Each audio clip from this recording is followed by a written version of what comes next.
Hello साथीहरू हो हेर्नुहोस् त आज म बिहानै उहाँको घरमा गएको थिएँ केही कामले गर्दाखेरि र उहाँलाई भेटघाट पनि गरौँ भन्ने हिसाबले म के अरे गएको थिएँ।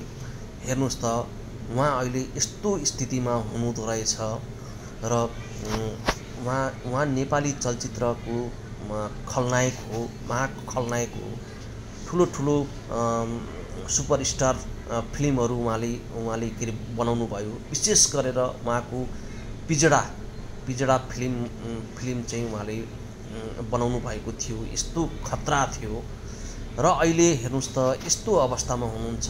उहाँलाई कसले के अरे चिन्नुहुन्छ कमेन्टमा नाम लेख्नुहोस् त साथीहरू हो। अहिले उहाँलाई अहिले बाहिरभित्र गर्नको लागि कसैको सहारा बिना उहाँ बाहिरभित्र गर्न सक्नुहुन्न। त्यही पनि दुई दुईजना मान्छे चाहिन्छ उहाँलाई, होइन, एउटाले समात्ने एउटाले हिँडाउने। कस्तो दुःखद के अरे कुरो छ साथीहरू हो। हेर्नुहोस् त।